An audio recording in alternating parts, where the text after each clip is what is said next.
Brand spanking new from E-Flite, the Eratix 3D Profile Foamy. This one was provided to us by our good friend Scott Elmore for review, so Scott, thank you.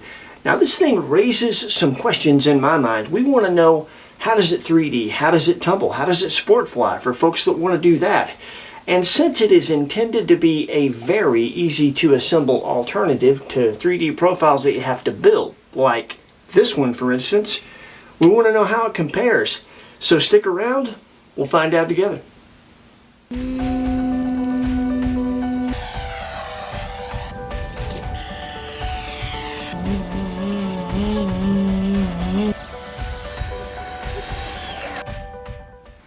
And there we have it. We've got an E-Flite Eratix ready to rock and roll and go fly in only 25 minutes. That's how long it took me to assemble this plane and program the transmitter, and that's pretty doggone good. This thing goes together like a well-engineered puzzle. The instructions are perfect. Had no issues getting this airplane together. There's 4 screws to put the 2 wing halves on, 2 screws to put the horizontal on, 4 screws, 2 each for the bracing if you elect to put that on. We did because we intend to sling this thing around a bit. Have to put the prop on with the prop saver. That's not a big deal. The gear snaps into place. So let's take a little closer look at this airplane. E-Flite Eratix does come with AS3X and optional safe select. You can bind it either way. We bound ours without it, but you can choose to use it if you like. Has a 34-inch wingspan. It's 36.4 inches long, and the all-up weight ready to fly of ours with the battery that we chose to use is 13.7 ounces. Now before we speculate on that's a pretty heavy weight for an airplane in this class, but let's take it out and fly it to be fair and see what it's got before we jump to any conclusions. And when we get back from flying it, we're going to do a direct comparison of this airplane to one of the Foamies that it is intended to compete with, and then we'll sum this thing up. We're going to give you our final setup page after the comparison so that you can see exactly what we settled on as far as setup for this particular airplane, throws and whatnot. So check the flying out, and we'll see you back here, and we'll see if this thing can compete with the Foamies it was intended to compete with.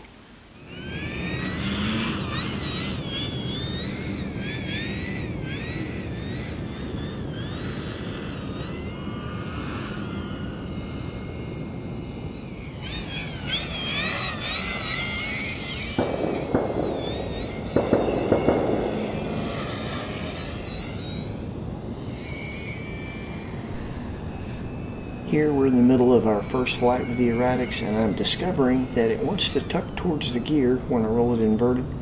Even at low throttle settings, even trying to do an inverted Harrier, it's clearly a bit tailheady.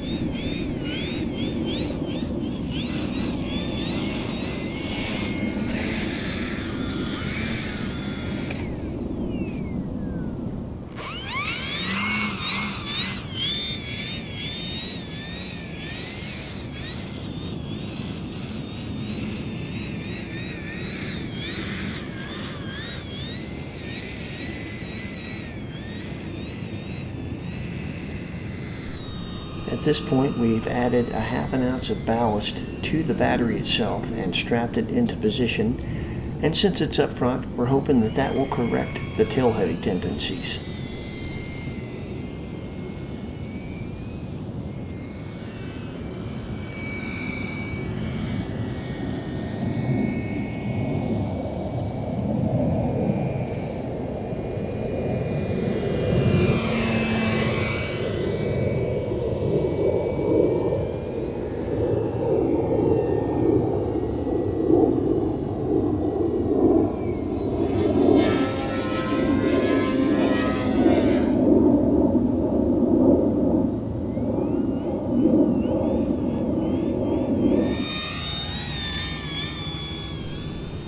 And now in inverted Harrier, the control inputs feel natural and the airplane is flying well inverted the way it should.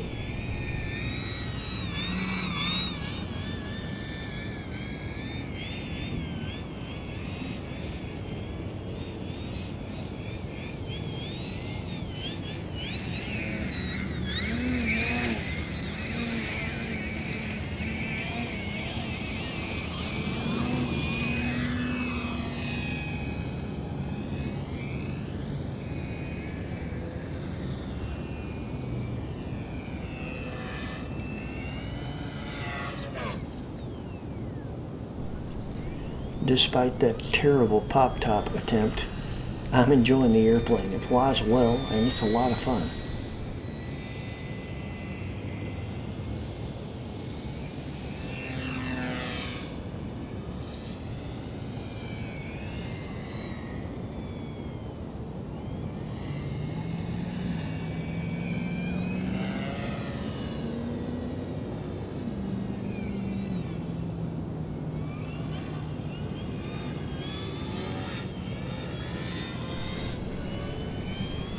You could be a lot more aggressive with the flat spin than I am, but I really like the fact that it does a nice, slow, smooth flat spin if you want.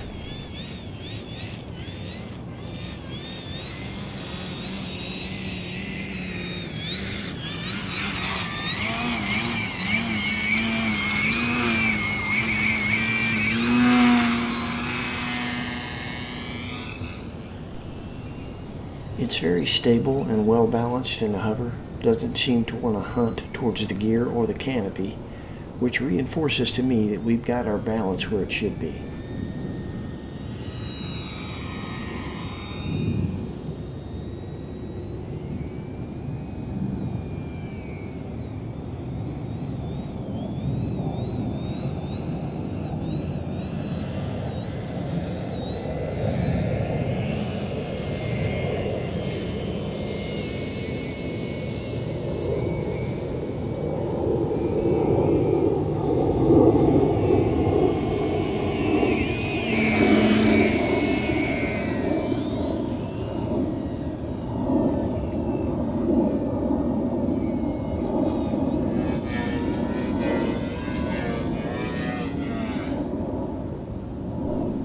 It does a nice knife edge spin, and I'm learning how much elevator I need to use for a parachute. Doesn't take anywhere near full deflection to bottom this thing out and make it look good.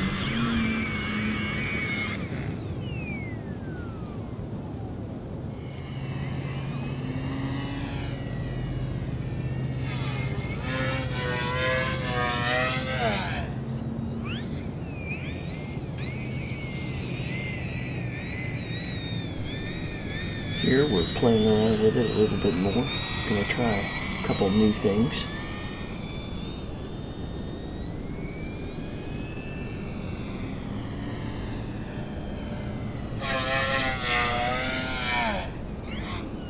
And there's a crankshaft.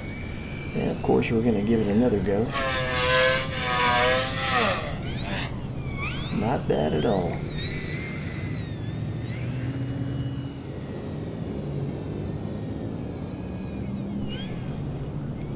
Here I'm looking to get a smooth transition from an inverted flat spin into inverted Harrier. A little sloppy, but we'll take it.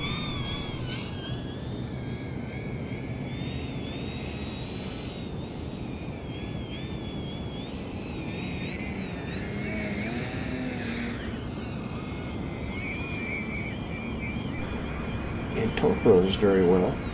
It's not a true torque roll. Obviously we're helping it with aileron, but I kind of like it when they rotate faster anyway.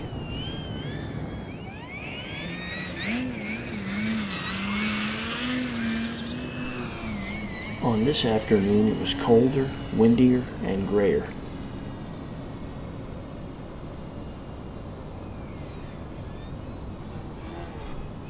Does a pretty nice blender.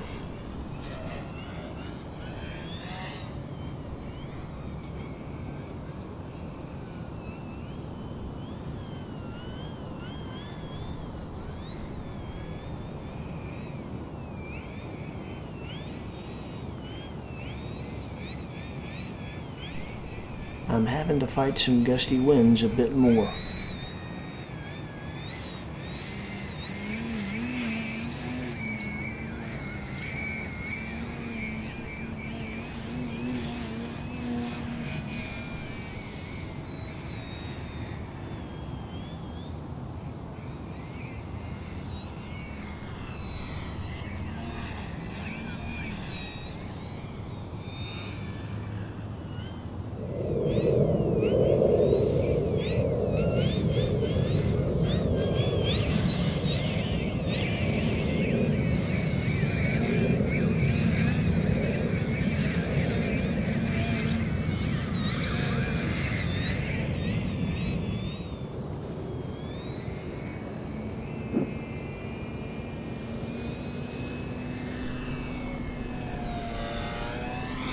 does a very nice, tight knife edge loop, as you can well imagine. When it's on balance, there's pretty much no coupling at all. And now you get to watch a fight. Me versus the wind.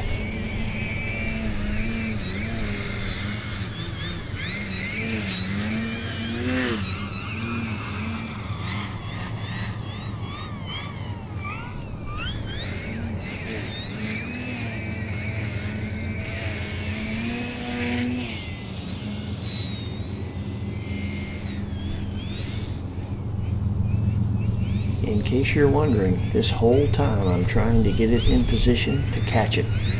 And it's a bit of a struggle in this wind. There's not much of it, but it's a light plane, and it's enough.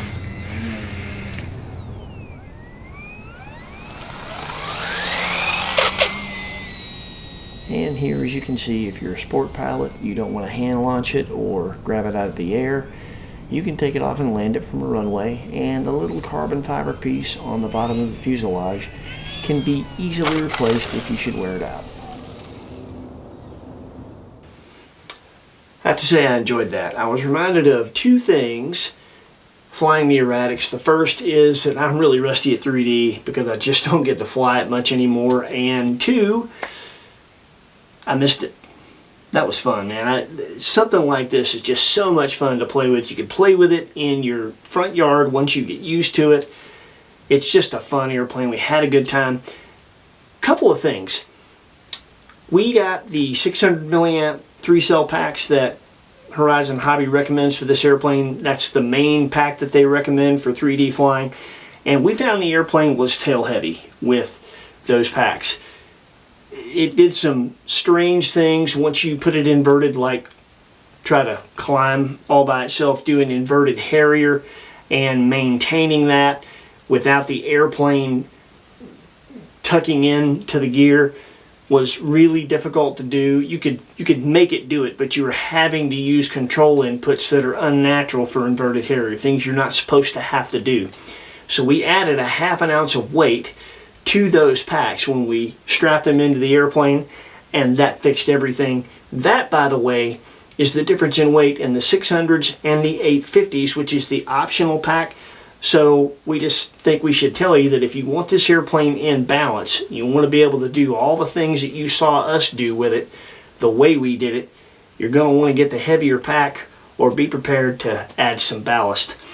The other thing is, when it comes to the AS3X, a lot of people are going to have some experience with the Ultra Micro 3D profile foamies that Horizon made several years ago, and all of those had some automatic modes to make things a certain degree easier. Had a hovering mode where they'd almost hover by themselves as long as you put enough power in. They had a knife edge mode. It was just kind of the like 3D plane for dummies, if you will. It was intended not to make you a good 3D pilot, but to make you capable of 3D if you weren't a 3D pilot. And that is not how the AS3X is set up on this airplane. They let this thing fly like a 3D profile foamy should fly, and I really appreciate that. The gains are very low.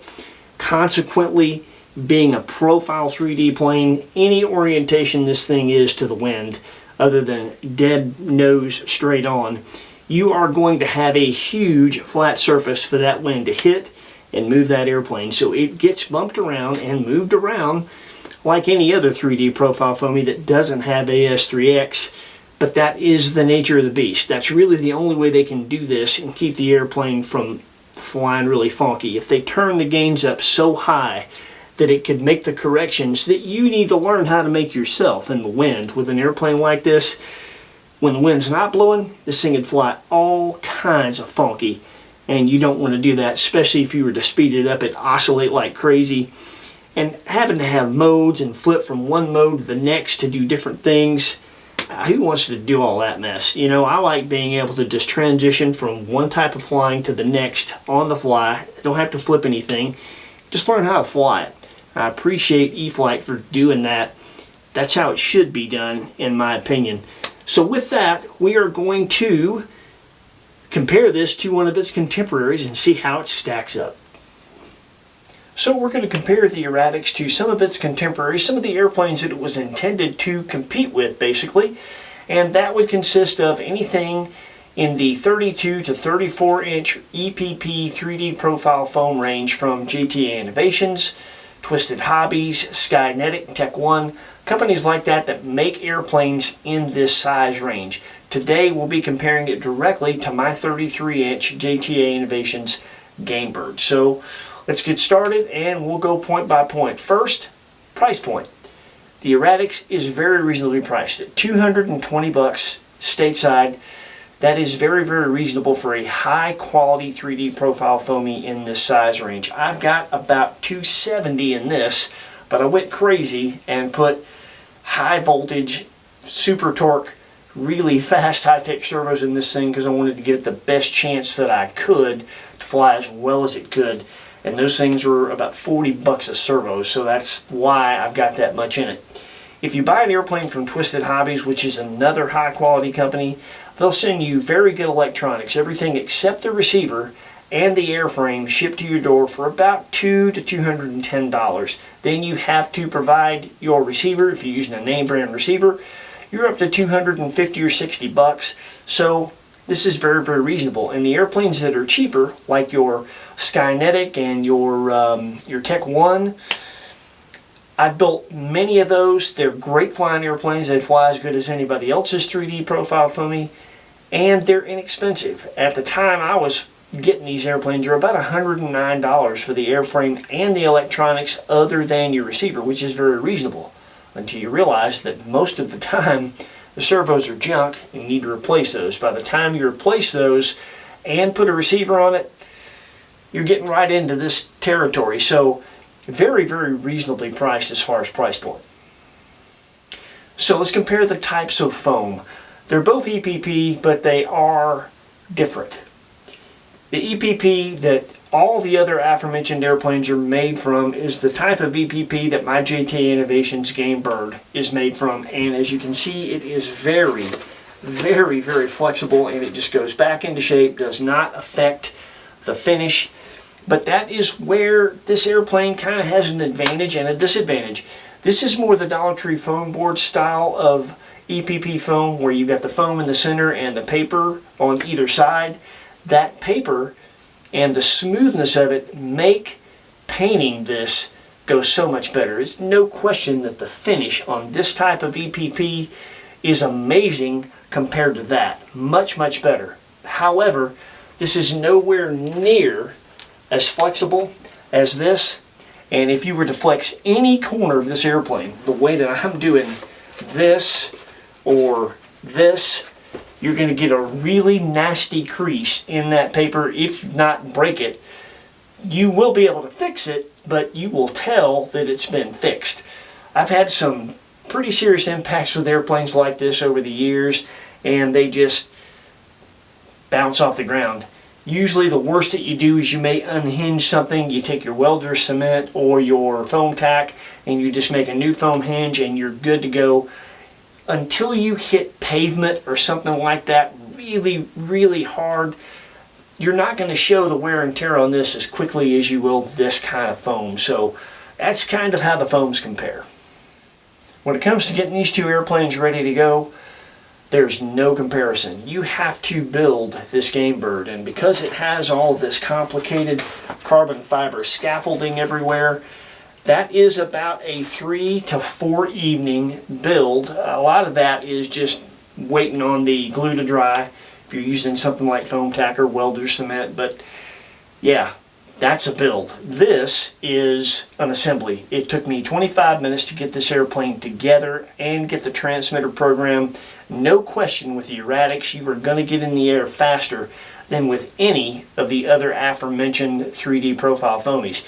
The easiest to build from those series would be something like the Skynetic or the Tech One or the Standard series from Twisted Hobbies. And even those, when you factor in glue drying time, are going to take you a couple of evenings. Unless you devote an entire day, then I guess you could do it in one day, but it's still a build. Now we get to weight, and that's where things get a little different. The Gamebird which, bear in mind, I used heavy servos in this, heavy high torque, Metal Gear high voltage servos. I added some reinforcing on this airplane here and here that it wasn't supposed to have just because of grabbing it out of the air. I wanted this to be less flexible. And this airplane flies on a 2-cell pack, a 2-cell 600 milliamp, and with that pack it is 8.3 ounces ready to fly. The Eratix, with a 600 milliamp 3-cell, which is what it flies on, and the ½ ounce of ballast that we added to that battery to mimic the 850 and get it in balance, it weighs 13.7 ounces. That is 5.4 ounces difference, or 65% heavier than that. And that is significant. So where does that weight come from? Primarily from all of the plastic that is utilized in this airplane to make it easy to assemble, as well as some of the plastic and carbon fiber bits in various places to reinforce it so that it's strong, and hopefully you don't bend this thing if you hit the ground with it. So now the most significant part of the comparison, flying. Well, you've seen the Eratix fly. You've heard my thoughts on that. I liked it. I mean, to be fair, I really did. But it had been a while since I flew this, and I took it one of the days that we took this out, one of those afternoons, and I flew it. So take a look at this short little bit of flight footage of the Gamebird, and we'll come back here and we'll compare.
Well, there you go.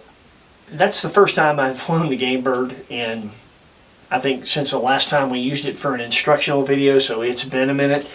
And I have to say, I got to fly them back to back, flew the Eratix first, then flew the Gamebird, and the weight really translates. And I'm not bashing the Eratix. The Eratix flies well, it really does.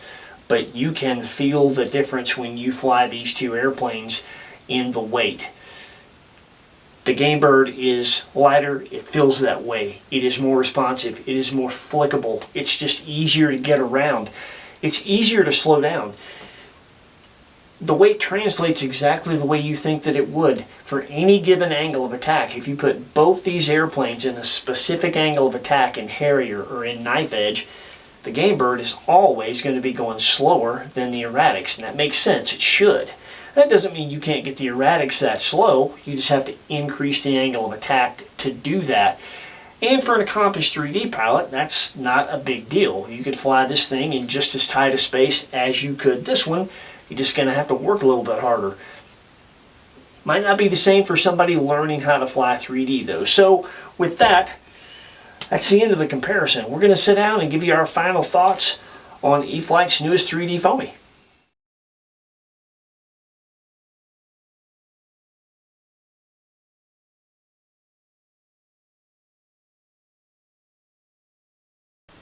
There's a lot to like about the E-Flite Eratix. It is by far and away the easiest 3D profile Foamy in this class to get ready to rock and roll and get flying. By far. It has by far the nicest, smoothest finish of anything out there. That does come at the price of weight and not so flexible foam. Depending on your approach, that can be a good or a bad thing. Just depends on what you want to use this thing for.